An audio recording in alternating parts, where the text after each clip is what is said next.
এই লেসনে আমরা ফিল্ডস মেনুর রিবন নিয়ে আলোচনা করব। মূলত ফিল্ডস মেনুর আন্ডারে আমরা কতগুলো সেগমেন্ট দেখতে পাচ্ছি: views, add and delete, properties, formatting এবং ফিল্ড ভ্যালিডেশন এই নামে।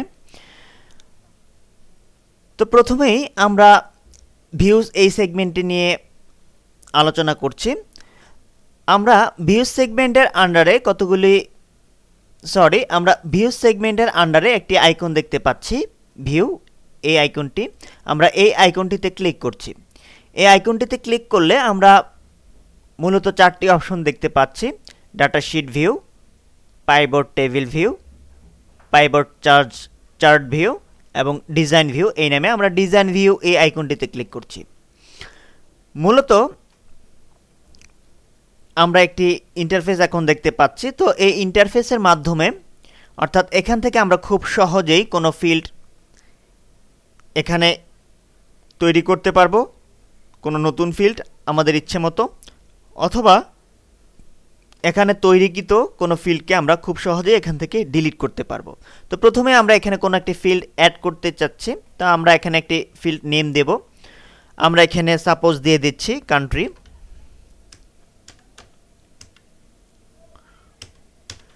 কান্ট্রি দিয়ে দিলাম এবং তার ডাটা টাইপ সিলেক্ট করে দেব। আমরা ডাটা টাইপ টেক্সটই রাখলাম, যেহেতু কান্ট্রি বা দেশের নাম সাধারণত টেক্সট আকারে লেখা হয়, এজন্য আমরা এখানে ডিফল্ট অবস্থায় টেক্সটই রাখলাম। দেন আমরা সেভ এই আইকনটিতে ক্লিক করলাম। আমরা দেখতে পাচ্ছি যে আমাদের তৈরিকৃত ফিল্ডটি এখানে ইনক্লুডেড হয়েছে। ঠিক একইভাবে আমরা কোনো ফিল্ডকে এখান থেকে ডিলিটও করে দিতে পারি।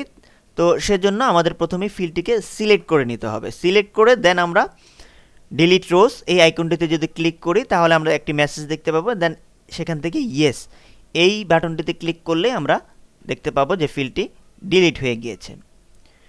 তো যাই হোক, এখন আমরা আবার পুনরায় ফিরে যাচ্ছি। আমাদের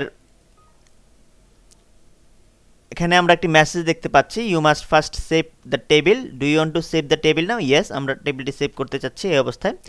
দেন সেখান থেকে আমরা পুনরায় আমাদের আগের ফিল্ডে চলে আসলাম, ফিল্ড মেনুতে, ফিল্ড মেনুর রিবনে।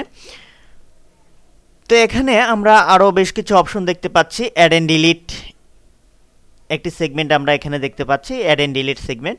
এই সেগমেন্টের সাহায্যে আমরা খুব সুন্দরভাবে আমাদের টেবিলটিকে মডিফাই করে নিতে পারি।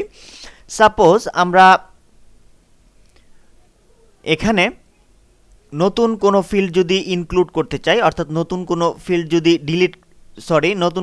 ফিল্ড যদি এখানে ক্রিয়েট করতে চাই, সেই ক্ষেত্রে আমরা কিভাবে সেটা ক্রিয়েট করব? এই অ্যাড এন্ড ডিলিট এই সেগমেন্টের সাহায্যে আমরা খুব সহজে এখানে নতুন কোনো ফিল্ড আমরা যোগ করতে পারবো।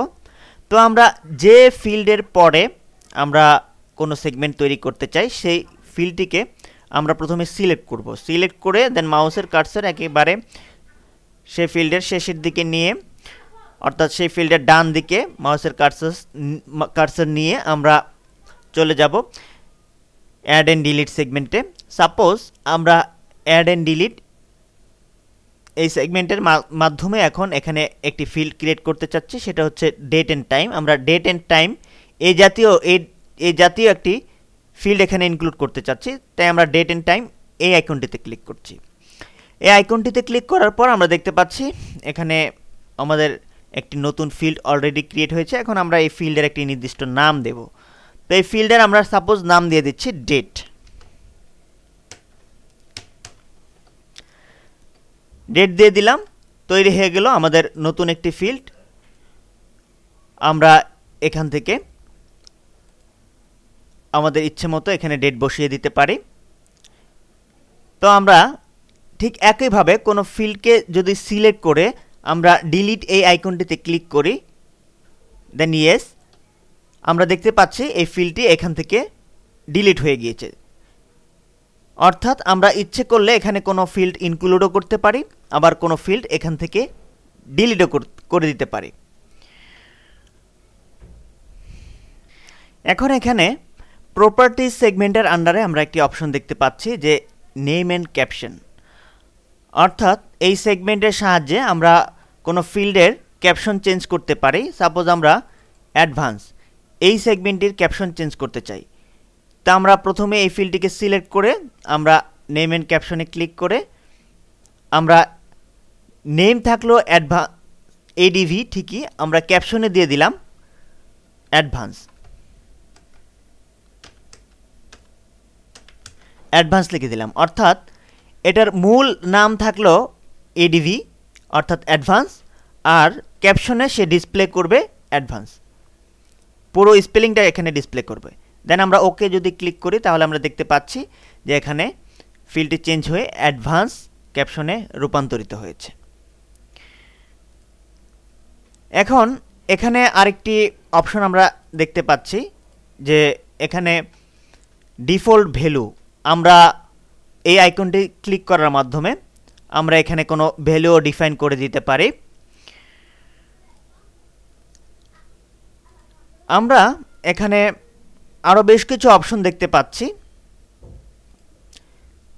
সাপোজ আমরা এখান থেকে কোনো সেল সিলেক্ট করে সে সেলের অথবা কোনো ফিল্ডের সাইজ আমরা চেঞ্জ করে দিতে পারি।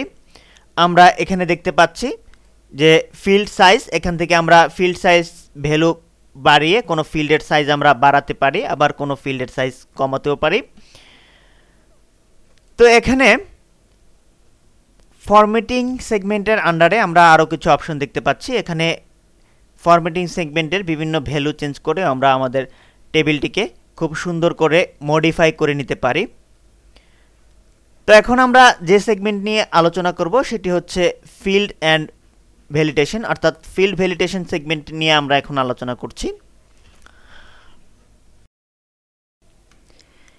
এখন ফিল্ড ভ্যালিডেশন এই সেগমেন্টের আন্ডারে আমরা বেশ কিছু অপশন দেখতে পাচ্ছি, রিকোয়ার্ড, ইউনিক, ইন্ডেক্সড এবং ভ্যালিডেশন এই নামে। এখন রিকোয়ার্ড এই ফিল্ডটি যদি আমরা সিলেক্ট করে দেই তাহলে আমরা যদি কোনো ঘর ব্ল্যাঙ্ক অবস্থায় অন্য কোনো নতুন ডাটা এখানে ইনপুট দিতে চাই বা অন্য কিছু ইনপুট দিতে চাই তাহলে আমরা দেখতে পাচ্ছি এখানে একটি মেসেজ এসেছে, you must enter a value in the course of name field, অর্থাৎ এই ফিল্ডে আমরা ব্ল্যাঙ্ক রেখে অন্য কোনো ফিল্ডে মুভ করতে পারবো না, এই ফিল্ডে অবশ্যই আমাদের কোনো ভ্যালু দিয়ে এটা পূরণ করতে হবে। তো এর জন্য আমরা এখানে ভ্যালু দিয়ে দিচ্ছি পুনরায়। দেন আমরা যদি অন্য কোনো ডাটা এখানে ইনপুট করতে চাই তাহলে আমরা সেই ডাটা ইনপুট করতে সক্ষম হব। ঠিক একইভাবে ইউনিক যদি সিলেক্ট করে দিই তাহলে আমরা দেখতে পাচ্ছি যে একটি মেসেজ ইউনিক এই অপশনটির সামনে যদি আমরা মাউসের কার্সর নিয়ে যাই, make it required for the values in the field to be unique for all the records in the table, অর্থাৎ আমরা যদি এটি সিলেক্ট করে দেই তাহলে অবশ্যই ডাটাগুলি ইউনিক হতে হবে। দেন এখানে আমরা আরেকটি অপশন দেখতে পাচ্ছি, আমরা যদি ভ্যালিডেশন এই আইকনটিতে ক্লিক করি তাহলে আমরা এখানে field validation rule, field validation message, record validation rule, record validation message এই নামে চারটি অপশন দেখতে পাবো। আমরা ফিল্ড ভ্যালিডেশন রুল এই আইকনটিতে ক্লিক করছি, আমরা দেখতে পাচ্ছি এখানে একটি ডায়ালগ বক্স ওপেন হয়েছে। এখানে আমরা যে কোনো কন্ডিশন জেনারেট করে আমরা দেন ওকে বাটনে ক্লিক করলে সেই কন্ডিশন অনুযায়ী আমরা আমাদের ডিসপ্লেতে আউটপুট দেখতে পাবো।